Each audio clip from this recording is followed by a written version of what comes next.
Rero bakunze ba Samuzo TV banje kubasuhuza, nizera ko bameze neza, bibutsa bakana subscribe, like, share na comment kujya kuza kubona amakuru ku gihe. Perezida Kagame yakiriye umuyobozi mukuru w'ishuri nyafurika ry'imiyoborere.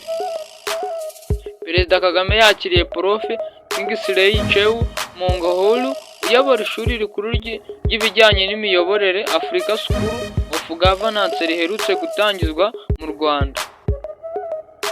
Ishuri ryashibutse ku muryango wa Africa School of Governance Foundation rigamije gutanga ubumenyi buzahangana n'ibibazo byugarije imiyoborere ku mugabane wa Afurika. Umuryango wa Africa School of Governance Foundation washinzwe ku bitekerezo birimo bya Perezida Paul Kagame, Haile Mariam Desalegn wahoze ari Minisitiri w'Intebe wa Ethiopia n'abandi bakuru b'ibihugu bya Afurika. Mu kwakira uyu mwaka nibwo hatangijwe ku mugaragaro ibikorwa by'iri shuri mu Rwanda, rikaba rifite icyicaro mu nyubako zahoze zikorera mu rwego rw'igihugu rw'iterambere RDB ku Gishushu mu karere ka Gasabo. Ishuri nyafurika ry'imiyoborere rizajya ritangwamo amasomo ajyanye n'imiyoborere politike ku rwego rw'isi, ibijyanye n'ubushakashatsi n'ishoramari ryambukiranya imipaka. Africa School of Governance ni ishuri rizatanga amasomo y'icyiciro cya gatatu cya kaminuza mu bijyanye n'imiyoborere, Master of Public Administration, Exclusive Master of Public Administration.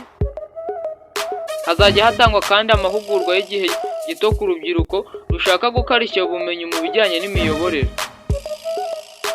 Mu bagize inama y'ubutegetsi ry'iri shuri harimo Donald Kaberuka wahoze ari umuyobozi wa Banki Nyafurika Itsura Amajyambere BAD, Francis Gatare uyobora urwego rw'igihugu rw'iterambere n'abandi. Ibi ni bimwe mu bintu byiza umukuru w'igihugu akomeje kugenda agaragariza Abanyarwanda ndetse na Afurika ko azateza u Rwanda imbere kandi na Afurika yose igatera imbere muri rusange biturutse ku mukuru wacu w'igihugu nyakubahwa Perezida Paul Kagame, dukomeza kumushimira ku byo amaje kutugezaho n'ibyo azatugezaho mu myaka iri imbere.